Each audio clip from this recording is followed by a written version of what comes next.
Welcome to the Lemons and Pineapples podcast. I'm your host, Emma O'Brien, personal development coach, HeartMath practitioner, dog photographer, and entrepreneur. In this podcast, I share tools, strategies, and amazing guest interviews to help you improve your mindset and your well-being with a sprinkle of fun and probably some mention of dogs along the way. So without further ado, let's squeeze the day. Hi folks, welcome to episode 54 of the podcast. Today my guest is Laurie Young and we're talking about building brand visibility in an online marketplace. First, a bit about Laurie. She is a branding and marketing specialist on a mission to help impact-driven brands raise their visibility in the marketplace. She and her team use their creativity, strategy, massive amounts of marketing training, and especially their hearts to create beautiful websites and authority-building content that drives results for their clients. Welcome to the podcast, Laurie. Hi, welcome. Thank you. I'm so glad to be here with you. I appreciate you reaching out and asking me to be on your show. You're so welcome. And I'm really excited for this conversation because I think we're in an age now where everything is online, even if you don't have an online business. So I've got two businesses. I've got my coaching business, which is purely online and it's international. And then I've got my photography business, which is a more locally based one. But I have to be marketing online for both of them. And I know this is your area of expertise. So I'm going to pick your brains on behalf of any solopreneurs and entrepreneurs that might be listening. So yes, kick us off by sharing what's needed for small businesses to really stand out in what can be a very, very crowded marketplace, regardless really of the niche that you're in. Yes. So I would say, first and foremost, is that you need to show up consistently, not when it's easy to show up, but also when it's hard to show up, not when you're seeing results, but also when you're not seeing results. Showing up consistently, having some type of a strategy and a content and prospecting plan in place that you are working all the time is necessary today. You cannot take breaks from social media. You cannot take breaks from reaching out and connecting with people, because what happens is you just get lost in the marketplace. And the people who are showing up consistently, at least, 5 days a week, some are showing up 7 days a week. Those are the ones that get noticed. Secondly, I would say that you've got to find your edge in the marketplace, right? There are hundreds of coaches. There are hundreds and thousands of digital marketing agencies. What is your edge? For instance, I know a business coach, and she combines business strategy with astrology. So that's very unique. Like, it's not like you're going to go out there and find a bunch of business coaches that combine strategy with astrology. And so if you're someone that's into astrology, that really finds that fascinating, like myself, then of course you are going to be interested in that. I would say the third thing that you can do to stand out is to niche down and specialize. Today, you cannot just be a life coach. You cannot just be a digital marketing agency. You can't be that. You've got to have some type of specialty. Like, for instance, let's say you're a coach for moms, right? There's so many mom coaches.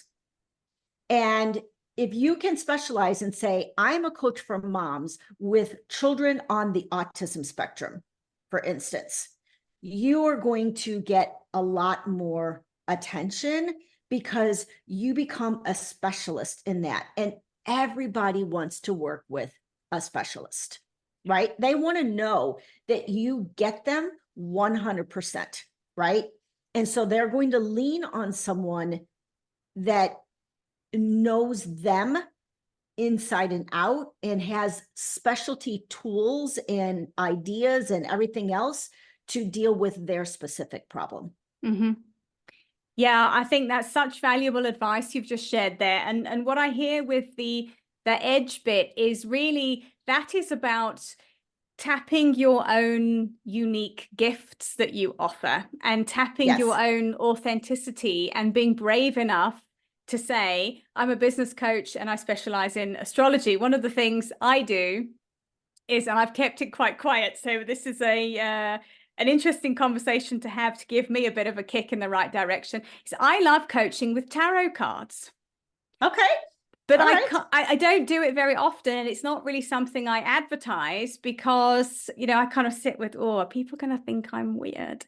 And actually, it's okay. I'm not fortune telling with them. They're just a really great jumping off point if somebody's working through a problem and you pull out 5 cards and say, how does this one land with you? You know, if the Tower comes out, you know that something's going to be changing or they want to change something, and it's just a great jumping off point. And yes, that is what we're looking for. And I think we, you know, we're talking about marketing in a crowded marketplace, but also buying in a crowded marketplace is difficult because, like you say, how do you find the person when everybody's messaging is often quite similar?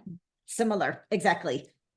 And I think what we have to remember when it comes down to you being yourself, not everybody is going to resonate with you. Yeah. But there are going to be people that resonate with coaching with tarot cards. There are people that believe in that. Yeah. And there's a whole bunch of people that think that's, you know, woo-woo nonsense, right? Yep. And it doesn't matter. It does not matter. What matters is that you are uniquely you. You can't be anyone but you. And the more that you can share who you are in your uniqueness, and for you to tell your stories about who you are and what makes you unique, the more you're going to stand out. Because, I mean, let's think about it. How many clients can you actually coach anyway? So it doesn't matter. Like, you need to attract those ideal clients. Yes. Yeah, absolutely. And the thing I have found that has got me the most success with my photography business, and I think, and I am finding an online business is similar in some ways, but it does require a different strategy in terms of getting wider reach, is rather than showing up and selling all the time, is showing up and sharing what you do. I found to be really, really, really successful. I mean, my photography business has been going for over 10 years. It's an established business. It's much easier, I think, when you've got an established kind of place in the market to let it roll. But very rarely do I put any money behind my marketing, or do I show up and make offers with my photography? Because and the photography is a relatively easy one, because you can go, hey, here's the pictures, and people say, well, I really like that, or I don't. I'd prefer something different. But I have found that's been the way to really connect an audience build, is to show up and share, as opposed to constantly being, hey, book a shoot. Hey, you can coach with me. Because I think people just get actually fed up of being sold to constantly.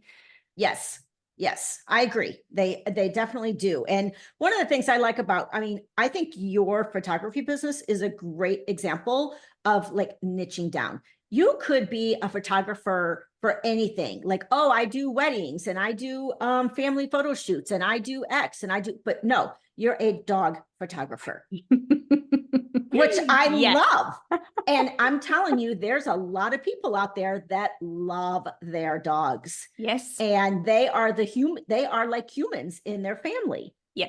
And so they want to be able to capture the essence of who their dog is. Right? Yeah.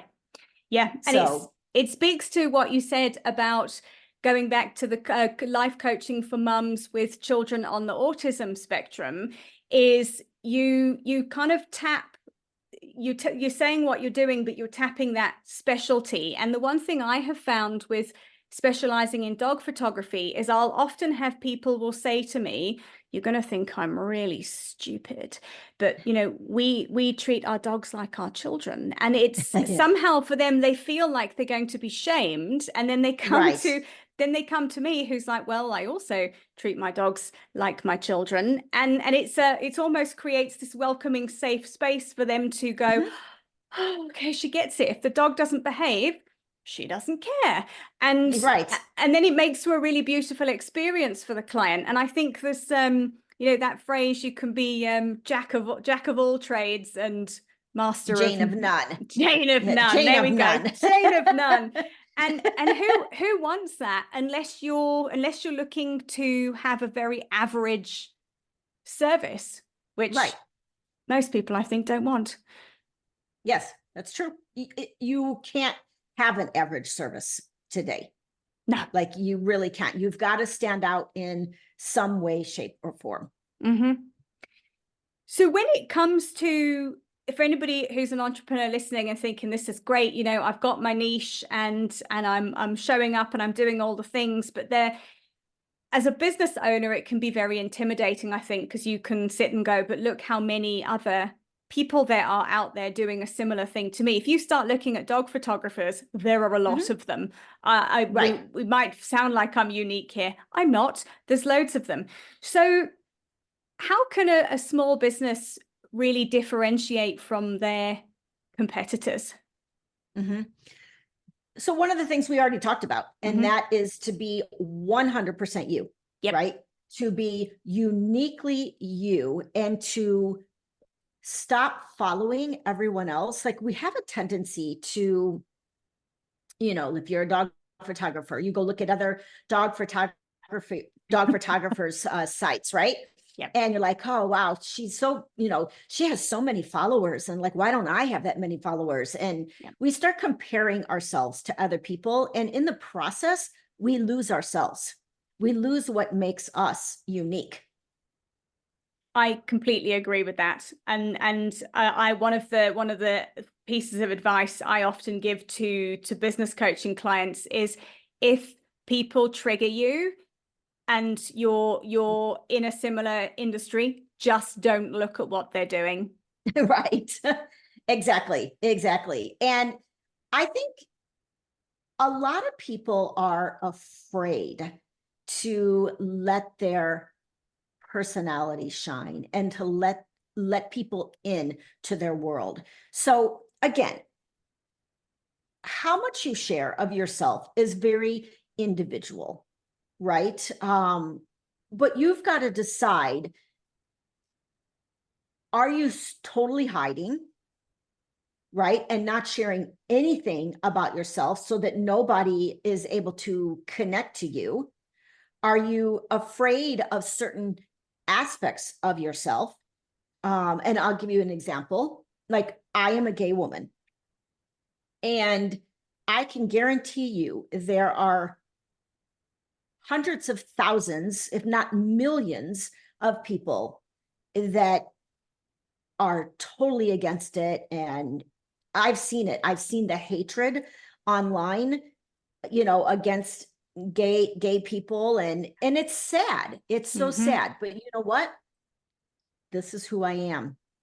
If you don't like who I am, if you have something against gay people, you and I are not a good fit, right? I am a very, very inclusive person, very heart-centered, very much about equity. And it's like part of me. It's just part of my DNA. And so I'm okay with sharing it. I've even had, you know, my mom has even said to me, oh my God, I had once shared that piece of me on my website. My mom's like, your website is so unprofessional, Lori. And it's just like, is it? Is it unprofessional? Maybe to some people it is. To other people, like, oh my God, I love your website. Like, I love the fun facts you share about yourself. And I regularly share, like, who I am, what I'm doing in this world, because there are people that are attracted to that. Not everyone, but I have to be me. Like, I can't be anyone else but me. Yeah. Right. And I think another part that can really set you apart from competitors is for you to share your values, and to share your values through stories. So you need to have at least like 3 to 5 values that define you. And these values are so a part of the core of who you are that it's just, you can't help but like be these values. Okay. They are part of who you are. And you've got to be able to share those values, because people connect to values. And now more than ever, they're buying from brands whose values align with their own. And they're staying away from brands whose values they don't resonate with. Mm-hmm. So pick your values, share stories regularly. How are those values played out?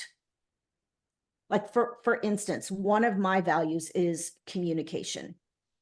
I am probably what you would consider an over communicator. anyone that works with me, like, I am on top of communications. I'm on top of communications with my team. I'm on top of communications with my clients. And I know that for some people, that's really important. We just got a new client handling her social media. Yeah. And she's like, my last social media person, like, I would send her a message and it would be days before she got back to me. And to me, I'm like, what? Yeah. Like, what? No, that doesn't happen here. You've got communication from me in less than 24 hours, probably within 4 hours. So sharing those values and what they mean to you and how they are playing out in your business is really, really important. Yeah, and coming from somebody else who really does enjoy efficiency, I love that you are I'm not going to say an over communicator, because I think it's actually just great, efficient communication. You get the job done and you're telling people what's happening. One of the things I think is very lacking in a lot of businesses, and I think it's where a lot of small businesses trip up, is either, like you've said, not being quick enough with communication, and also the tone of how you communicate as well can be something very off-putting. I've had an interaction with somebody today, and it's somebody I'm doing business with because I'm getting married shortly, and I've been issued a set of instructions like I'm an idiot. And it was and it's obviously like an automated, it's not quite automated, but a copy and paste message that goes to every client, so they're prepped. And maybe this business person deals with, for want of a better word, shitty clients, but possible. I don't really appreciate being spoken to like I'm a shitty client. And it's quite off-putting for me, to be quite honest. So, and I think that's one thing to bear in mind. And I think that's also something that you're able to get across in the way you write things on social media, the way you write things on your website. I think when we have platforms like podcasts, they're a great way to get to know somebody, because you can't really keep up a pretense over multiple podcast episodes. Correct. That's very, very true. Yeah, the energy comes through. Your energy of who you are comes through your communications, but whether you're on a podcast, whether you're writing a post. So we always have to kind of check that and make sure that we are coming across, and the thing is some people, they don't care about ruffling feathers. They will say those tough ththings to hear, and that's part of their brand. And that's okay. There are going to be people that resonate with that. A very sensitive, empathetic, heart-centered kind of person probably won't resonate with that. And that's okay too.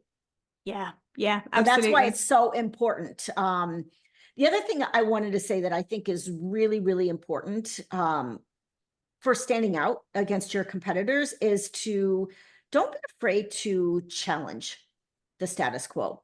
We kind of, talked about how we go and we follow and we look at all of our competitors and oftentimes maybe try to emulate them, but maybe we take a different perspective.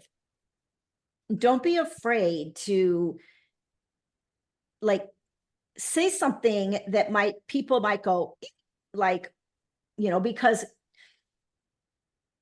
I don't know. I mean, I'm a kind of a person that is if I disagree with something, I'm okay with saying that. I'm okay with saying something that might, I don't know, raise an eyebrow. I did a post the other day on how much do you think a professional, beautifully designed website cost? Mm-hmm. $1,000, $3,000, $5,000, $10,000, $25,000? The answer is all of the above.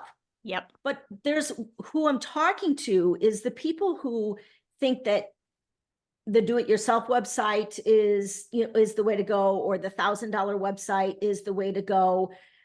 I know from experience that we clean up a lot of either do-it-yourself or someone who's charged $1,000, and it's just not well done. Yep.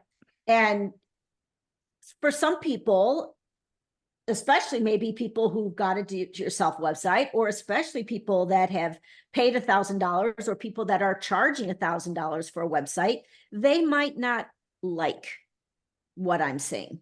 Mm-hmm. But that's okay. This is how I feel about it. I do feel that a website is an investment in your business. It's an investment in your reputation, in your brand. It's something to me that's so, so important. Yeah. Not everyone feels that way. Yeah, I 100% agree with you. And I think it's really great that you're actually talking about this kind of thing, because it isn't spoken about. And I think it can be tempting when you're starting a business to go for the cheapest route. But I think listening to this and from my experience and yours, cheaper is generally a catastrophically bad idea, and you will pay for it in the long run. Yes, you will. You will. But that's kind of just an example of just not being afraid to challenge the status quo. Yes. Not being afraid to take an idea, maybe within your industry, that's shared quite often, but just put a different spin on it. What's a different perspective that you have on this idea that's regurgitated and recycled over and over and over? Because let's just be real. There's no real new ideas in this world, right? Yep. And so we have to find a way to be a little bit different about it. Yeah. And what I hear from you is it's about showing up and sharing personally enough to connect with people. I think people sometimes misinterpret this showing up and sharing as I must show up and be crying on an Instagram story. No, really, no. I generally I mean, look, I know I'm British, but that for me is something that I find a massive turn off from anything. However, showing up and I think sharing your business story, sharing behind the scenes stuff, and kind of how I went from, A to B and the meandering disaster that happened in between. Those to me, I find really interesting kind of stories of reality, because we're given such a snapshot. Even on a website, you're putting your best of everything up on there. We tend to do it with socials. You're getting the snapshot of the absolute best. You don't get much of what happens underneath and behind it to make it happen. And I think that's something that I find very relatable. And I know a lot of your posts I've enjoyed, because you've been talking about, I think you shared a post about reaching out to go onto someone's podcast, and the story of feeling a bit intimidated about, I don't know if I should. And you waited and then you did it and you got accepted. And Yes. it for me, I think I read that and it's just, I look at that and think that's really brave and it's really inspiring. And it tells me quite a lot about you just in that post. Right. Absolutely. Absolutely. There was something I was thinking of when you were talking and now it's slipped my mind. Maybe it'll come to me. Anyway. Yeah. Anyway. So my last question for you, and I'm sure you get asked this a lot, is with so many different platforms online, where do we go? We know as a business owner, you've got to have a website. That's a non-negotiable. Sorry, folks, Yes. for anybody who tries to say you've got to have something, even if it's a landing page, there needs to be something. Yes. But where do we go? Because we've got TikTok, Instagram, Pinterest, LinkedIn, Facebook. I probably missed one. What's your take on this? Clubhouse, if anybody remembers the 5 minutes of that. Clubhouse. And Threads, which appears to be going, but I have to say I haven't logged in for a while because I just can't manage another platform. Where should we be? Okay. So the first thing that you need to ask yourself is, where are your ideal clients hanging out? Okay. That's the most important thing. Second, you need to ask yourself, what platform do you enjoy interacting on? Now, here can be the problem. If you enjoy a specific platform that your ideal clients are not really hanging out on, you've got a problem. You may be, and I'll give you an example of that. I love Instagram. I love hanging out on Instagram. I love scrolling through Instagram. I love all the funny reels. My clients don't come from Instagram. They come from LinkedIn. Okay. And so I maintain a presence on Instagram because, number one, of what I do, as a marketing agency, it's like you kind of have to be in a lot of different places, right? So I maintain a presence there. I don't interact a lot there. I interact and spend my time on LinkedIn because that's where I know my clients are coming from. I ask anytime someone books an appointment with me, it's like, how did you find out about me? LinkedIn, LinkedIn, LinkedIn. Okay, so that's where I need to be. That's where my content is resonating with people, and that's where I need to be. So when you're first starting out as a newer business owner, I would say pick the platform where your audience is hanging out the most and do your best to be good with that platform and interact with that platform. You have to build relationships on social media. You cannot just post content and think that that's going to bring you clients, because it's not. You have to build relationships. As you become more established, you can start repurposing your content. And this is a whole like thing in its own, but there's basically like 3 types of foundational content that you can have: video, blogging, or podcasting, right? From that, you can repurpose into all different kinds of, social content. Yeah. For me, I do believe that as you get bigger, you do need to take a more omni-channel approach to your marketing, which means you do need to be on multiple platforms.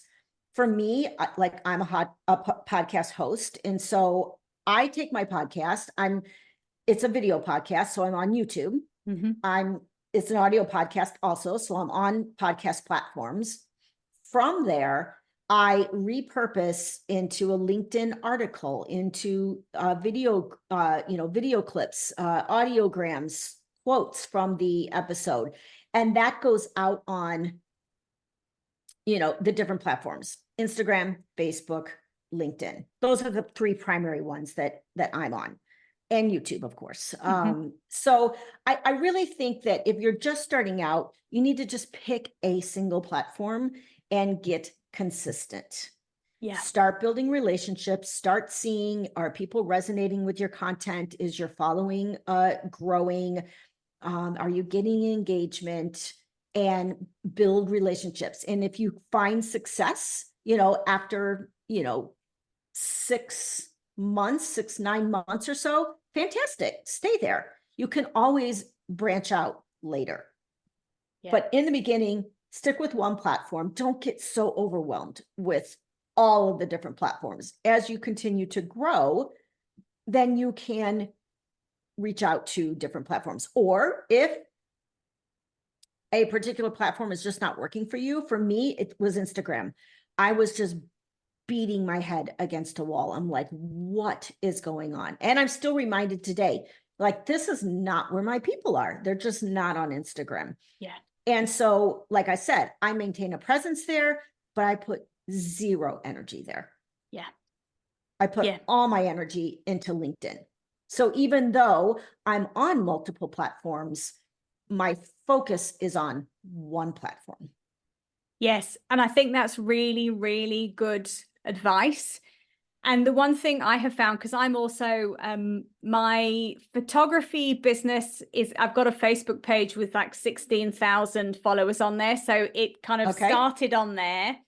I mean, it started 12 years ago, so we didn't have all of the other things so it started on Facebook. And then that has been a space it's kind of spun out into Instagram, which has got an entirely different audience of people on my photography Instagram. LinkedIn for dog photography. It's just not Definitely even not No. Pinterest. I'd pin a bit of stuff.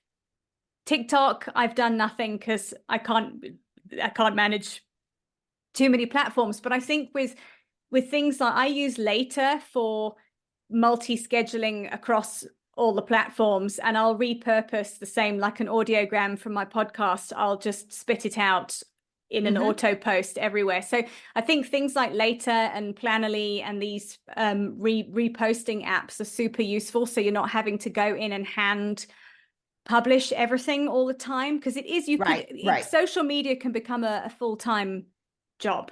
I mean, it's without actually having to do your job. So I think that's really, really great. And to really experiment and see where people are coming from. And I hear what you're doing as well is, when people are coming in for an inquiry in your business, you're asking them the simple question of, where did you come from? The other thing that you need to be paying attention to is your metrics. Like, you need to be pulling monthly metrics and looking at your website traffic, looking at your social media metrics, and figuring out, I can tell from my website metrics where people are coming from. How many people are coming from Instagram? How many people are coming from Facebook? How many people are coming from LinkedIn? How many people are coming from YouTube? You can tell that. So you definitely need to be paying attention to your metrics, because it tells you a lot. It tells you like which social posts resonated with your audience and which ones didn't. Yeah, so super powerful. And this, of course, is something that you can help folks with. If anybody's listening and they're thinking, don't know where to find all those metrics, what the hell? Laurie can help you with all of these things. Where can people find you online, Laurie? So for anybody who's listened today and thought, oh, I need this, where can they find you? So first is to go to my website, onamissionbrands.com. That will kind of outline the services that we offer. So if you're looking for, to develop a new website or to redesign a new one, if you're looking to build a funnel, maybe a lead funnel or a sales funnel, or if you're looking for someone to write all of your social media content for you every month, because it's just something that you don't enjoy, it's something you don't have time to do, those are the things that we offer. And like podcast management. So if someone has a podcast or they're thinking about starting a podcast, then we will help you launch and manage your podcast so that it's not so overwhelming. Basically, we are here to really elevate your brand and give you a really beautiful brand in the marketplace, and to help you get that visibility. Yeah, and that's really amazing, because I think that's the one thing that we're all looking for more of is visibility to reach more clients. And Yeah. I'm going to pop your website link in the show notes, and your socials and your LinkedIn. And you've also got a freebie. I'm going to pop the link to this in the website. Could you just tell everybody a little bit more about your freebie? Yes. So this is not your average freebie. I will tell you that. This is a 33-page guide that walks you through 26 different ideas that you can use to get visibility for your brand. And some of those ideas will resonate with you, some of them will not. But I want you to at least look at what they are and decide what works for you. It helps you also like evaluate how well are you doing on each of these ideas in your own business, and then helps you put together a simple marketing plan that you can use for 90 days and see like how it works for you. It enables you to like measure that marketing plan, but it's really a guide to give you a ton of ideas and then to help you hone in for your own self which of those ideas will work for you or that you want to try, and then set up a 90-day plan to be consistent with them. Brilliant. And I downloaded it, and I can confirm that it is a very jam-packed and very detailed and really, really helpful marketing guide. So if you're curious, I highly recommend going to get hold of a copy of that. Laurie, this has been a really, really insightful and interesting conversation. Thank you for sharing your expertise. And for anybody listening, you've shared a huge amount of actionable information here. So I'm very grateful for you sharing so openly and generously with everybody. So I appreciate it very much. Yes, thank you so much, Emma. I appreciate being here. Folks, I hope you've enjoyed today. You can hop on and come and find me on Instagram and let me know at Emma O'Brien Coach. And of course, you can find Laurie on LinkedIn and go and tell her what you thought and go and connect. And I will see you next time. Bye for now. Thank you for listening to today's episode. If you've enjoyed it, please share with your friends and be sure to leave me a 5-star rating and review, especially if you're listening on Apple Podcasts. To find out more about my one-on-one coaching, please visit my website, which is emmaobriencoach.com. And remember, folks, when life gives you lemons, you can always choose another fruit. See you next time.